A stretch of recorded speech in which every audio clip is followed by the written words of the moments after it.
Twice, what's going on, bro? And Bass Moth, what's going on? Luffy, finally a stream.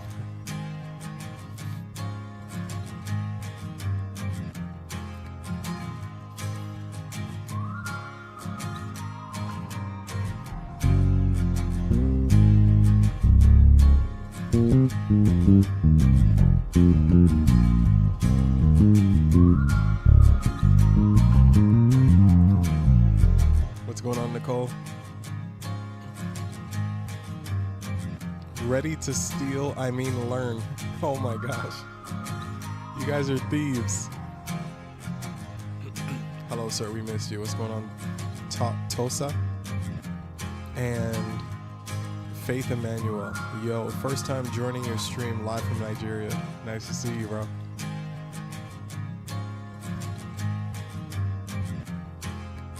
Unfortunately, I won't get to be on too long, but I'll still try to make sure it's good.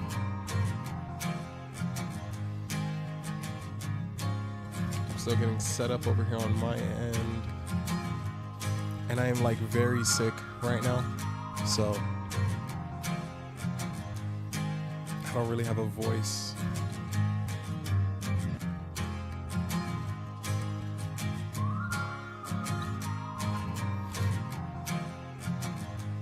Junior, bro, how have you been?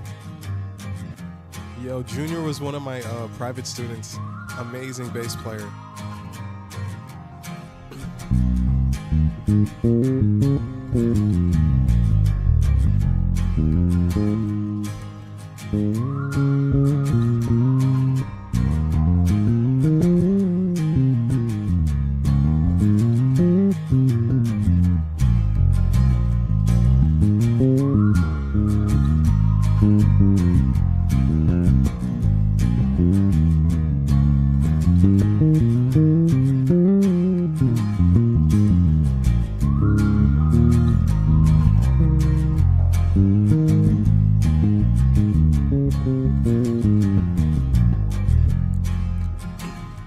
So Nicole, all right, let's jump into this. Let me turn off this music. So, okay. So we already got the requests coming through. Let me just check the Patreon really quick. In case you guys aren't in there, make sure you join. Check the description link below and join the Patreon. Even if you don't want to pay, at least join it for free. I do lots of things that are free as well. So where is the feed? I need the chats. Okay.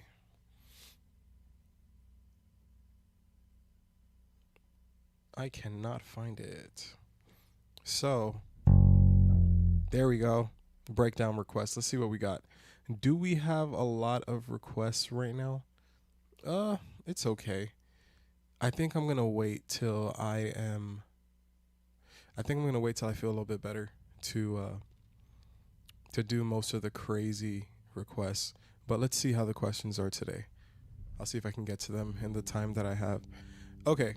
So first up, hey everybody, I can't get to every comment, but just know that I see you. Thank you for joining, and my goal is to help you grow as fast as possible.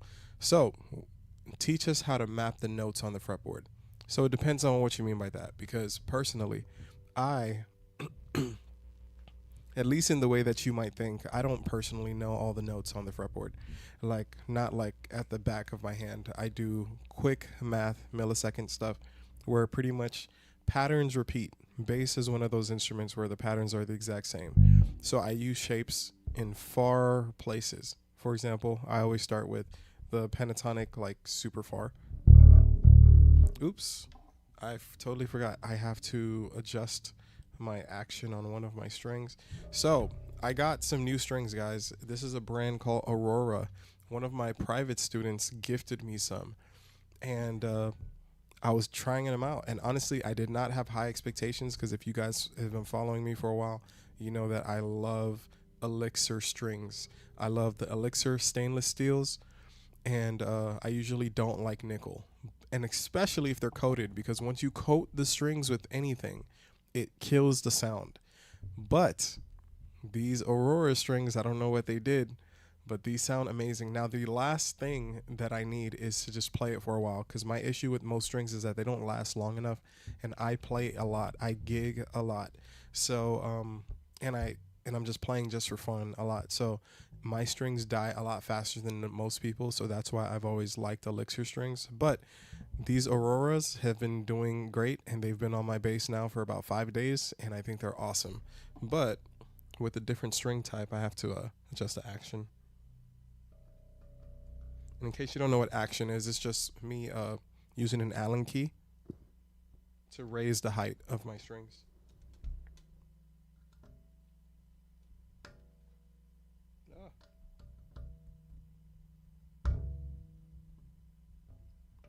I'm probably not even using the right one.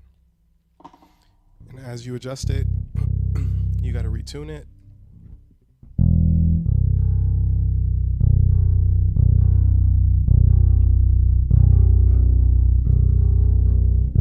I'll fix it later. So yeah, Nicole Ferreira. I like to get simple shapes that I use to go as far as I can, and then I try to find another one, pretty much one from the major scale, somewhere else further up on the fretboard to start out. And then from those shapes, I usually keep going.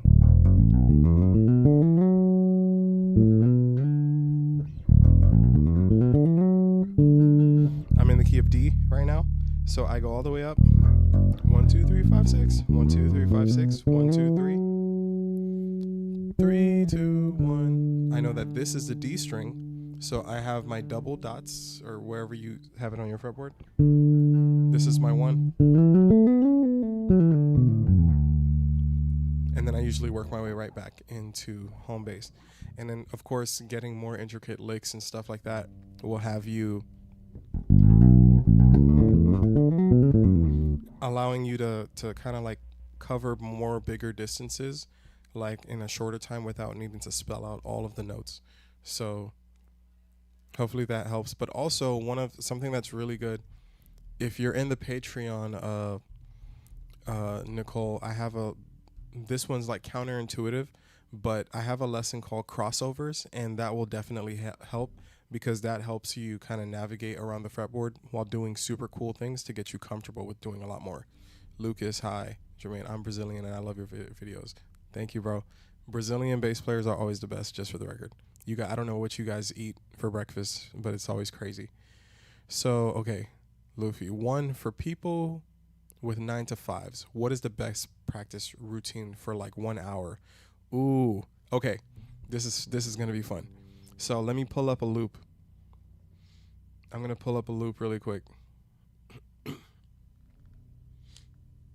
me see. Hopefully I don't get copywritten in the process.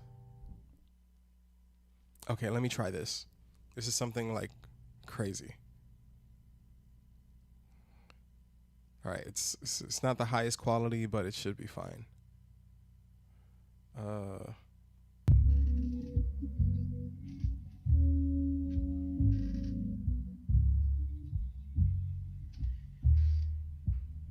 Yeah.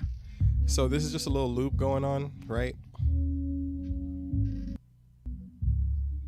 It's just a 1-6-2-5 groove from a super dope bass player named PTR Bass, I think.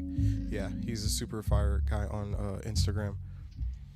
And long story short, the best practice routine, you're gonna make sure, of course you can do this with songs, but since I'm on YouTube, I'm trying not to get copywritten stuff, so the video doesn't get taken down. But you gotta first get out of the habit of doing everything at the same time, Luffy.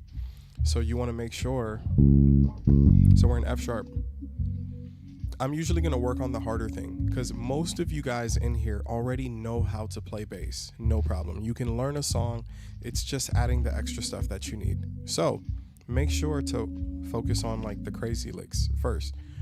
And once things like that become natural, how much easier is it going to be for you to play pocket? Because your hands are so used to driving at 100 miles an hour. So that way, when you only have to drive 30 miles an hour, it's like you can see everything so clearly.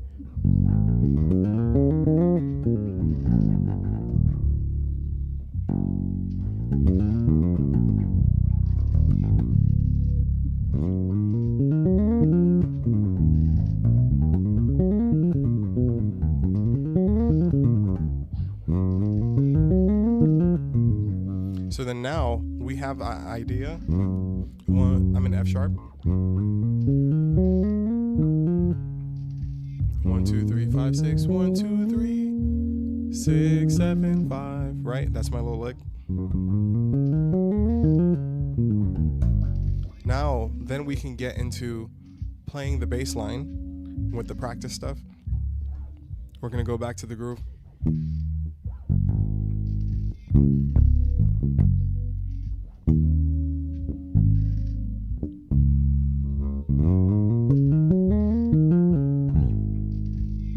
And then working on the muscle to land back into the groove. And once you do that continuously, the goal is that once you're in the song, you don't need to do it like 50 times in a row like in your practice time. But just for the rundown, I recommend usually practicing for about like 10 to 15 minutes a day. For example, like how I just gave you guys that little lick. You know what I'm saying? That's like what I would consider practicing. Like you're trying to get your hands used to a certain technique. You're trying to get things faster. That's what I consider practice. But then that should only take about 10 to 15 minutes, a couple times a week. That's fine. But then if you have more time, this is the part that is the most important, where after you spend those 10 minutes figuring out the things that you're trying to work out, the difficult things that will increase your musical capacity, then you have to put it in context, because that is always the hardest thing to do, where you have the idea, you know the song that you want to do it in, or the groove that you want to do it in, but then you have to make those two worlds meet. So then you practice doing that.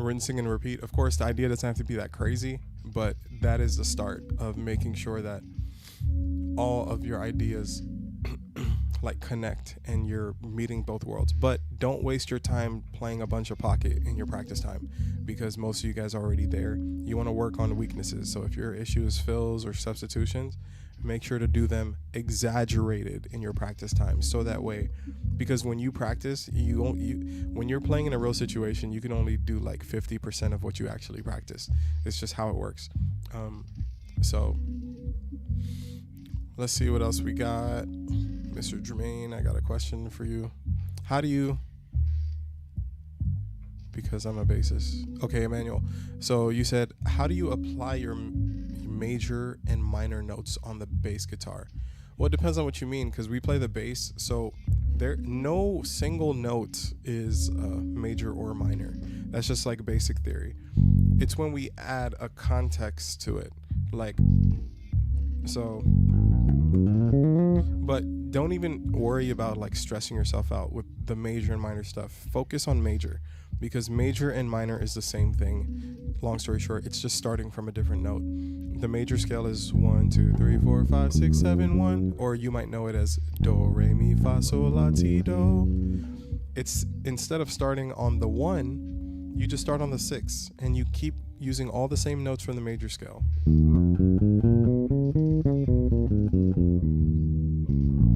You know what I'm saying? So that pretty much will simplify it. But because it's the same thing, don't stress yourself out by thinking of two different things. Just be like, oh, that's just the That's just a major key. I can see it from the major perspective.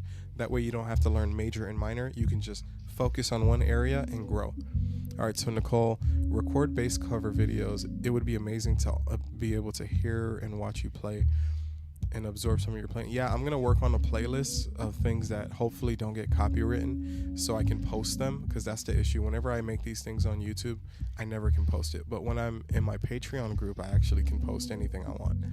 So, Luffy, so would you say to get the context is to try to apply WTV, the lick you are as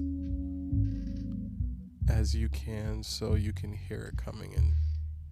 Or is this something you plan out?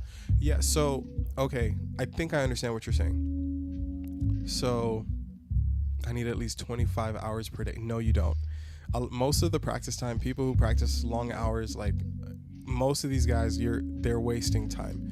If you really look at the time you were being productive, it was probably for like 15 to 20 minutes, and then everything else you were just noodling and doing things you already knew. You weren't really learning something new.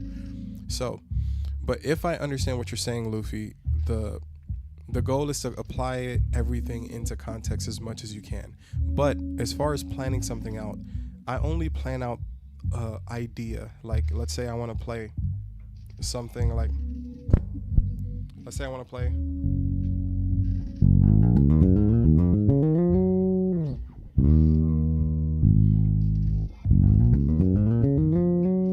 let's say I get me like the idea is kind of like, it could be a lick, it could be a melody or something, but that's kind of like the baseline of where I want to, that's the foundation I want to build on. So later on, as I'm continuing through these ideas, what I can do is take something away.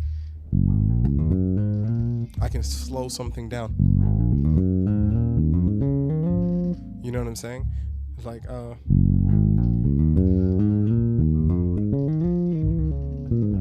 I can make sure on the way back down, I don't just go back to the bass note. I can stop by some of the other notes in the major scale.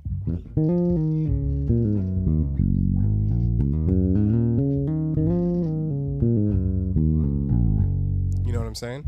So those are the things that actually, let me make sure I posted this properly. I think I did. I want to make sure my Patreon people get it. Okay, we're good. So, yeah.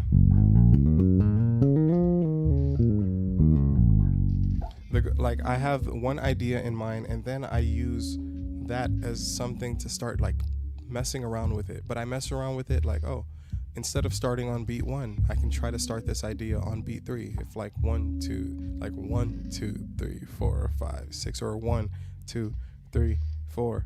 And if I started it on beat 1, I can start it on beat 3. And I'm feeling out the things that I like, don't like. Same thing with the note choices. I might start the lick. What if I want to start it on the 5?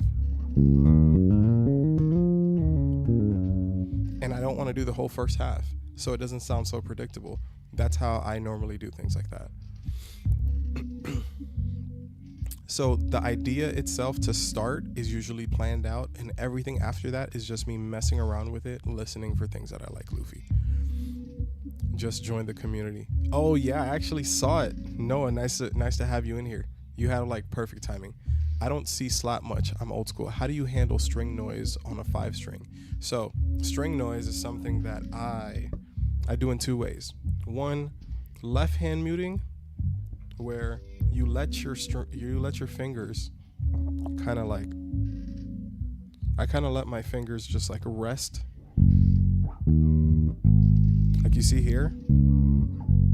Notice how my fingers are just like resting there, even though but also notice what my index finger is doing, the one that's playing. Instead of leaving it like open like that, I let it lay down on the other strings. So then the only thing I need to mute is just this one. Now all of these are here, but it's kind of for show. They don't need to do anything. And even if I was playing on my pinky, it's in reverse. My pinky handles those, and look at where my thumb is. That's why, yes, you can play with your right hand thumb on your pickup finger, but You can play with your thumb here, but it's better to rest it here, and then whenever you need to play the B string, you just play on a invisible string. But it helps you with muting,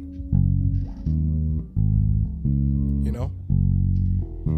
But long story short, you just let your finger lay down, the same finger that you're playing with, let it lay down on the other strings, and that's how you mute them.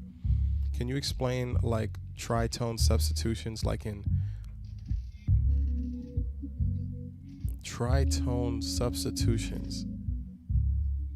I don't understand.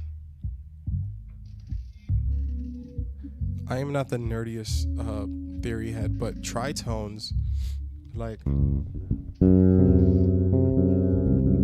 it's kind of like just in the diminished family. But when it comes to substitutions, I would just deal with substitutions. It doesn't have to be a tritone substitution. A fire substitution is just, you know. But give me a song kind of choice, Luffy. Can you explain how to use and apply modes? I've actually gone over this in another live stream. But long story short, don't let modes trick you. I'd rather you learn how to apply other scales. I always talk about it like melodic minor, harmonic minor, diminish, you know, the diminished scales. Things like that will help you.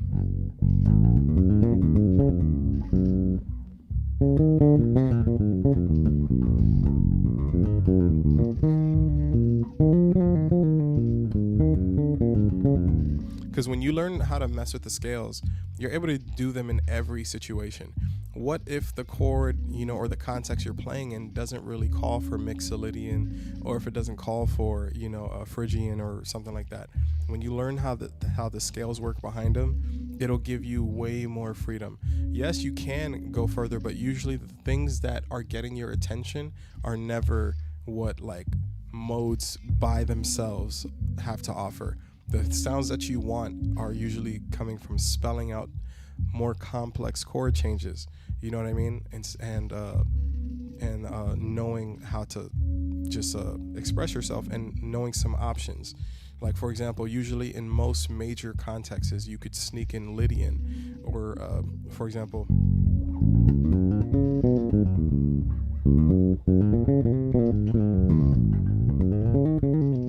you know what I'm saying? You can do things like that, you know, but I have way more freedom, and it's easier to understand because I can think of it in my normal vocabulary by just learning more advanced scales. All right, it shows you how to set up and clean your bass presets, or how to dial in the bass preamp tone. Oh, I'm not sure. Okay, I'm trying to get through all of them. I think probably you need to start posting most bass lessons so we can learn and practice more on the guitar. Yeah, I plan on doing a lot more things of that nature. But I do like to keep up with the requests, though, because I like to deal with where you're actually at, like right now. But I will be doing some lessons. I just have to decide whether I'm going to go to be more beginner friendly for the first wave of lessons, or if I'm going to go more advanced, because I know not everyone's at the same place. So maybe I'll do a poll. I think that's what I'll do. I'll do a poll in the Patreon to see what kind of batch of lessons I should make first. Thank you, Nana. Jojo, that's not for bass. That would be more for keys or an organ thing. Will like to hear you play or break down Countdown in Fifths by Michael Canola. Whoo, that sounds crazy. I don't know if I can do that right now because I have a short time with this live stream. I score a lot of your bass licks, sir, but how do I apply them somewhere else? You just have to practice putting them in a new context. And then when you simplify the idea, you'll realize that you're able to do a lot more. So let me see.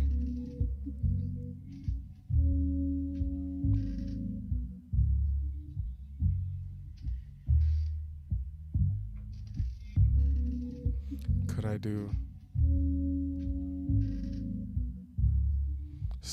do substitutions for Your Great Name by Todd Dulaney? Can we give song requests today? Would you mind showing what the diminished scale looks like? Yes, 1 second.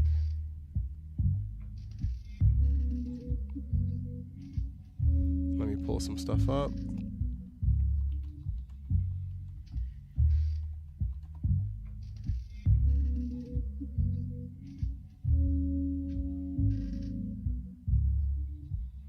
Okay, so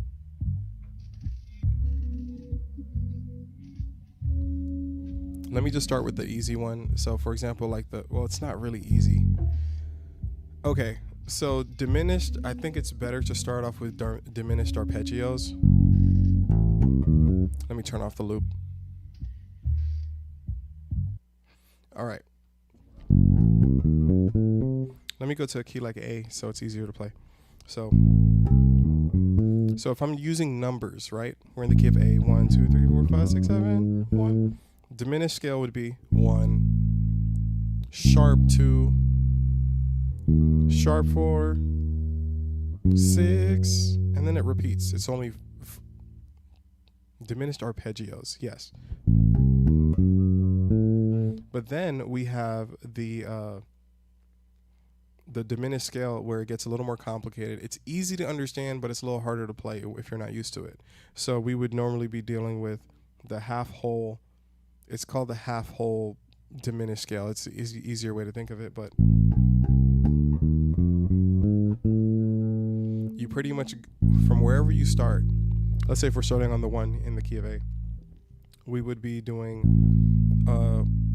we start on the first note, we go up a whole step, then we go up a half step, and then we go up a whole step, half step, whole step, half step, whole step, half step, and you can do those.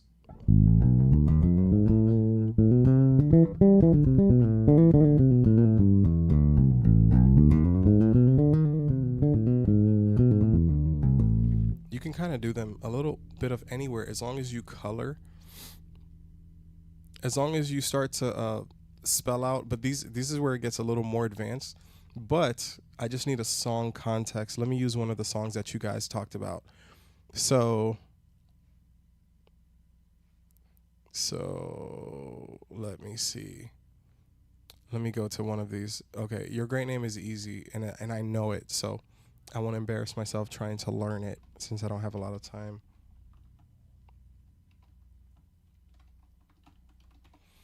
Okay, so let me try to get a key changer so that way I don't get copywritten. It shouldn't be too bad.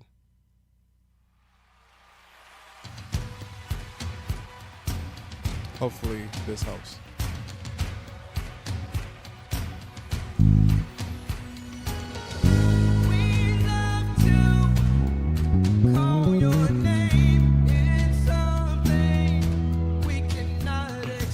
And I do want to answer this for you, Isaac. Since you say you take a lot of the bass licks that I do, but how to apply them to somewhere else, notice how you have to relate them to a key. And I always like to relate it to the major key. If you can do it in one key, just remember the shape, and then you can move that to another song. Even if the timing is different, you would, yes, of course, you might need to slow things down or speed it up, depending on the type of the tempo of the song. But it's essentially the same shapes that you get to reuse anywhere once you have them like in your system. So let me see if I can force some diminished.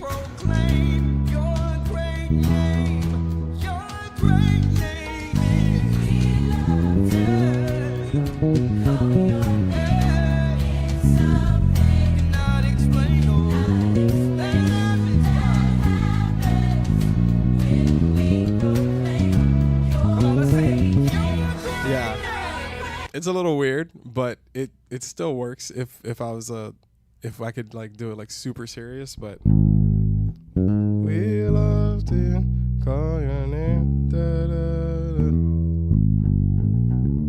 da. Yeah, so this diminished stuff, whenever you're in like a normal song, you're always gonna need to make sure it's you kind of treat it like passing chords in a sense, and a passing chord is just the chords in between the normal stuff. So if we have 6, 1, 2, 4, we're gonna try to fit stuff in between the main characters. You know what I mean? So That's where you're able to sneak in almost anything that you want. Like, you know what I'm saying? Like I can add in different chords, but I would essentially be just spelling those things out.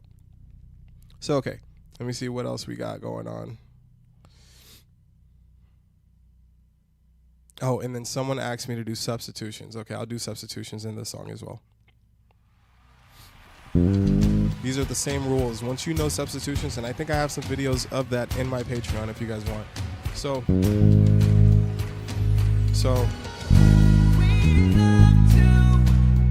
it's the same rules.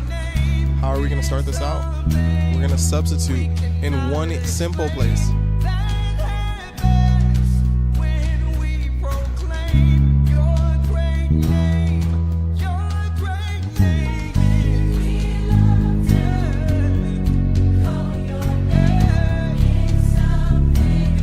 Substituted already.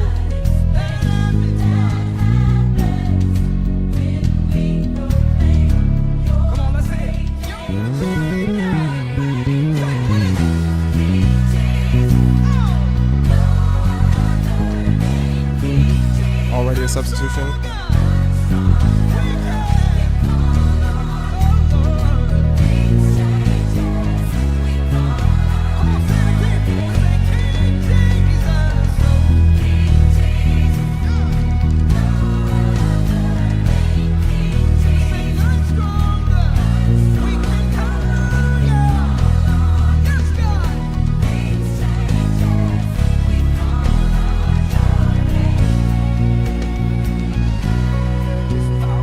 Major one. I can solve it for a 6.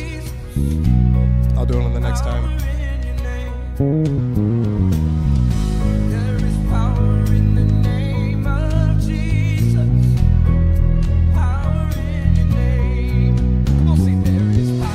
And of course, this is a lot harder to do because I didn't separate the bass from this song or anything. I'm just playing the YouTube video.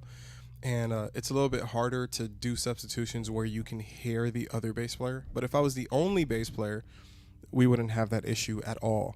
But that's like pretty much a little introduction thing, but I'll explain it. So long story short, you have to learn arpeggios. Arpeggios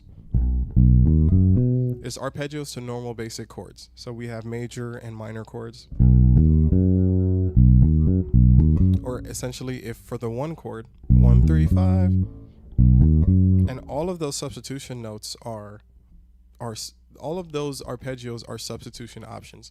So wherever there's a 1, I can do a 3. Wherever there's a 1, I can do a 5. Wherever there's a 1, because every major chord, you also can turn that minor by just, hitting the 6. Like,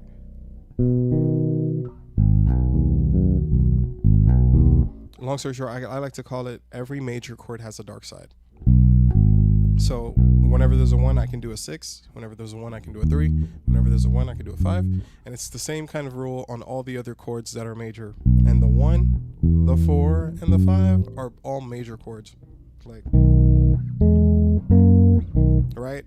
But now there's the same rule for like minor chords, but the goal is that you don't need to know all of them. You just need to know like the easier ones to see. I always like to start with learning the ones on the 1 and the 4. Learn those substitutions and find out the ones, and then you try out some options. You're like, oh, so instead of the 1, let me go to the 3 the next time the song is there. And you mess with it.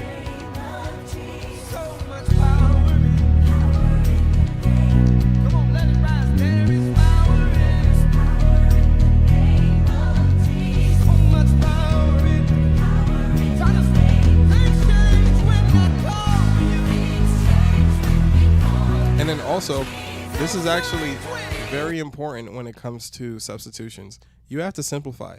You can't let the bass line like trick you, because the bass line and the chord changes to a song are two different things usually. Like, I always give this example with Fill the Room, Todd Galbraith. And just because the bass line is moving a certain way doesn't mean that that's what you need to respond to. And it can trick you. Like, the goal is to simplify. And I always simplify by just, what note can I play for the longest period of time? And that's usually what I do the substitutions on. That way it makes my life easy. Instead of trying to catch 4 notes in one little small second. It's like, no, I don't need to do that. Bro, take out that Eli Boho phrase at the 10-minute mark of Change Worship 1. Bro, take out the... Okay. But what is it the same song? Oh my gosh, I just seen the time. So, once again, I did tell you guys I was only going to meet up for a short period of time. I got some new strings. You guys should check out Aurora strings. I'm going to see if I can get in contact with a rep to see if I can get like a discount or something for like anyone who buys strings through like a link that they'll provide me, so that way you guys don't have to pay like top dollar when you want strings. And they sound great and they look cool, and they have them in like a bunch of different colors. So I'm going to head out to work because I'm gigging tonight. Thank you guys for coming through. I will be live streaming again sometime this week, and it'll be much longer. Don't worry. All right, guys, have a good one.